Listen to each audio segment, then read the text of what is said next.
Di video kali ini, kita bakal ngegosipin satu sifat yang sering banget dibungkus pakai label anak baik, sopan santun atau tahu diri. Padahal, kalau mau jujur-jujuran, ini tuh sebetulnya penyakit mental terselubung.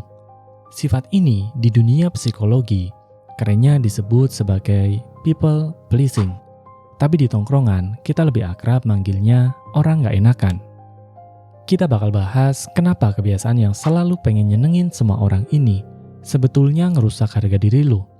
Gimana psikologi lu disetir sama ketakutan, dan kenapa sifat gak enakan ini pelan-pelan bisa bikin masa depan lu zonk. Gua tahu, dari zaman kita masih pakai seragam putih merah, kita sering banget dicekokin doktrin kalau jadi orang itu harus penurut, selalu siap sedia kalau dimintain tolong, dan jangan sampai bikin orang lain kecewa.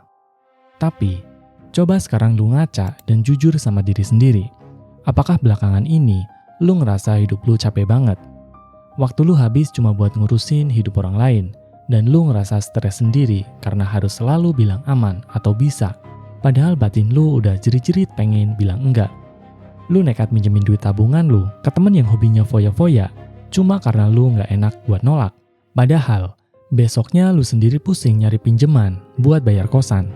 Kalau lu ngerasa hidup lu disetir sama kenyamanan orang lain, sedangkan lu sendiri tersiksa, serius, tonton video ini sampai habis. Kita bakal pretelin 5 ciri nyata kalau sifat nggak enakan lu itu udah mulai masuk ke kategori akut yang butuh disembuhkan. Kita masuk ke ciri yang pertama, yang jadi gejala paling awal dari penyakit ini, yaitu mulut lu punya refleks instan buat bilang bisa atau iya tiap kali dimintain tolong, bahkan sebelum otak lu selesai loading buat mikir resikonya. Coba lu bayangin skenario kocak ini. Lu lagi capek banget di hari Jumat malam, badan lu udah berasa rontok setelah kerja rodi seminggu penuh, dan lu udah ngebayangin indahnya rebahan di kasur sambil nonton film favorit lu. Pas lu baru mau merem, tiba-tiba temen lu ngechat, "Bro, temenin gua nyari baju yuk ke mall seberang kota. Please banget, gak ada temen nih." Nah, di detik itu, otak sehat lu sebetulnya udah teriak, "Gak usah mau, lu capek, lu butuh istirahat." Tapi, entah ada jin apa yang lewat, saraf di bibir lu kayak kesurupan dan tanganmu otomatis langsung ngetik, "Gas bro, gampang, jam berapa gua jemput?" Begitu chat itu terkirim, lu langsung ngebanting HP ke kasur sambil nyesel setengah mati dan hanya ke diri sendiri. Kenapa gua bego banget ya?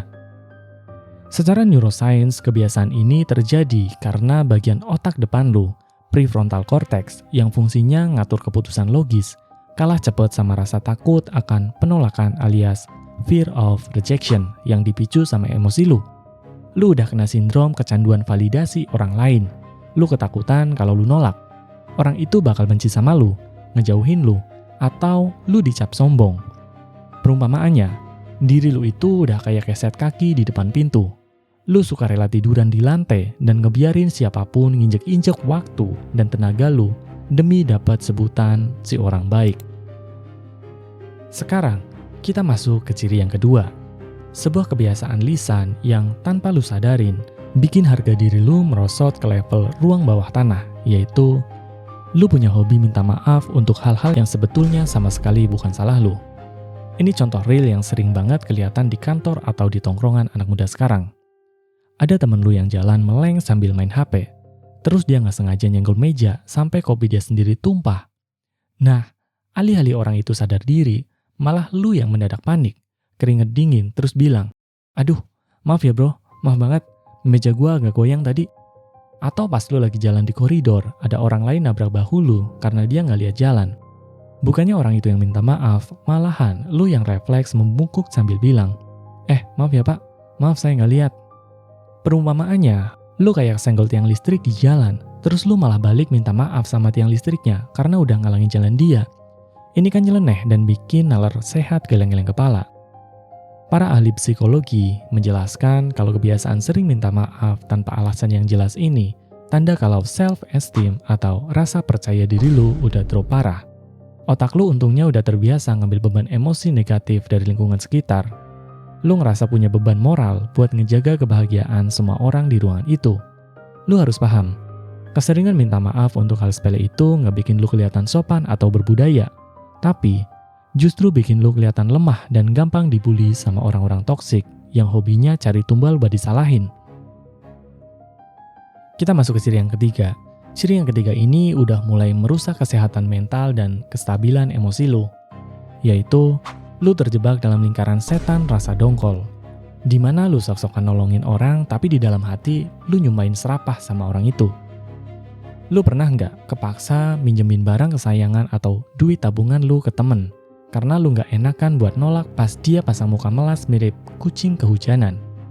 Pas lu kasih barangnya, muka lu senyum ramah sambil bilang, "Pakai aja dulu bro, santai, kayak sama siapa aja lu."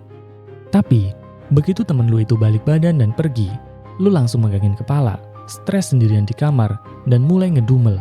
"Sialan, itu kan barang gua mau gua pakai besok. Kenapa gua kasih sih? Mana orang itu hobinya ngerusak barang lagi?" Nah, setiap kali lu ngeliat story medsos temen lu lagi foya-foya, di dalam hati lu muncul rasa benci, dendam, dan dongkol yang luar biasa. Fenomena ini disebut sebagai resentment loop. Sifat gak enakan lu memaksa lu buat pakai topeng pahlawan yang tulus di luar, padahal di dalam batin lu lagi nangis darah. Lu mengorbankan kebutuhan energi, waktu, bahkan finansial diri lu sendiri demi nyenengin orang lain yang bahkan belum tentu bakal ngelakuin hal yang sama buat lu pas lu lagi kesusahan. Secara biologis, perang batin antara tindakan lu yang bilang iya dengan hati lu yang bilang enggak memicu produksi hormon stres kortisol secara ugal-ugalan di otak lu. Makanya gak heran kalau orang yang gak enakan itu bawaannya gampang lelah fisik, sering kena asam lambung, dan mukanya kelihatan kusut, karena energi mereka habis dikuras oleh rasa dongkol yang mereka ternak sendiri di dalam hatinya. Kita masuk ke ciri yang keempat, sebuah efek domino yang paling ngeri karena menyerang prinsip hidup lu, yaitu lu kehilangan identitas asli diri lu karena lu selalu berubah wujud jadi apapun yang circle lu inginkan. Karena lu punya ketakutan akut bikin orang lain gak nyaman atau takut gak dianggap asyik di tongkrongan, lu akhirnya gak pernah berani mengeluarkan opini atau selera lu yang sebenarnya.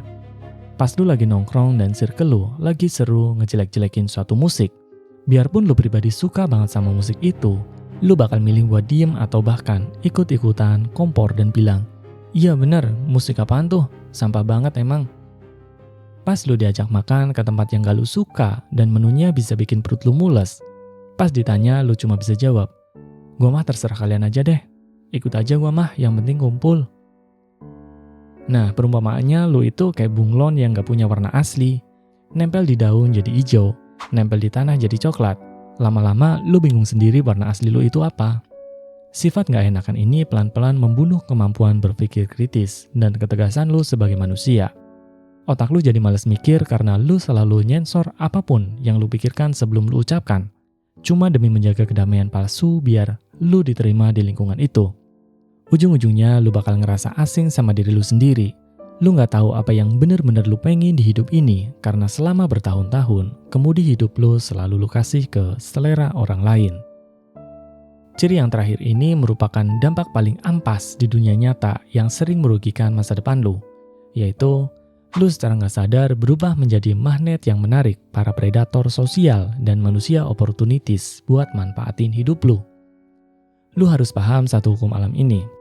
Orang-orang toksik, bos yang semena-mena, temen yang hobi manfaatin orang, atau pasangan yang manipulatif, mereka itu punya radar yang sangat tajam buat mendeteksi mana orang yang punya pendirian kuat dan mana orang yang penyakitan gak enakan. Begitu mereka tahu lu adalah seorang people pleaser yang gak bisa nolak, mereka bakal langsung nempel di hidup lu kayak lintah. Mereka bakal dengan gampangnya ngelimpahin kerjaan mereka ke meja lu, minjem barang lu kagak dibalikin, atau minta bantuan lu di jam 2 pagi buat hal yang sama sekali gak penting.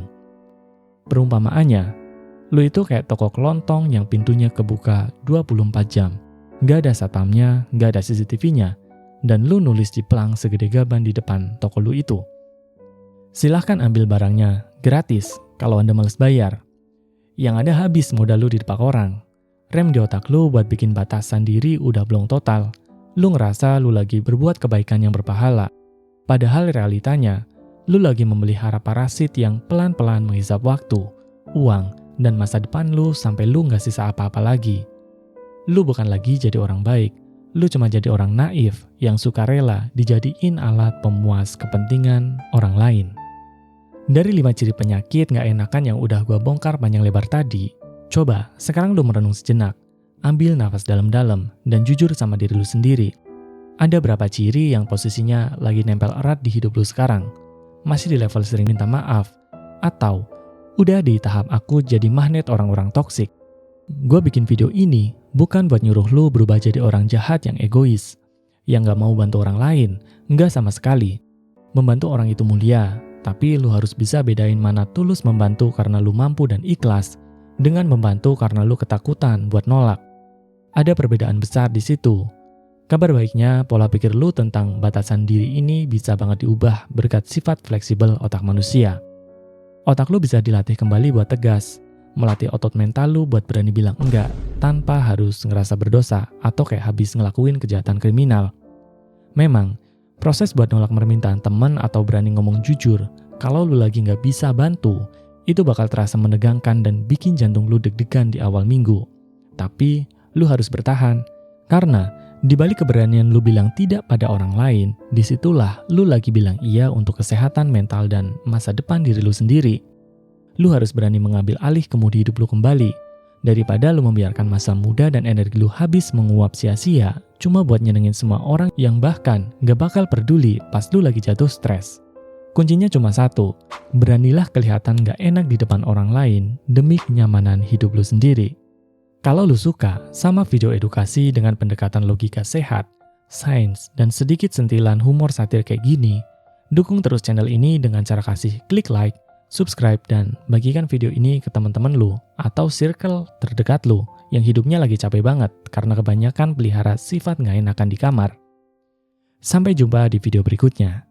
Gua Nox Clara, mari kita istirahatin pikiran sejenak. See you.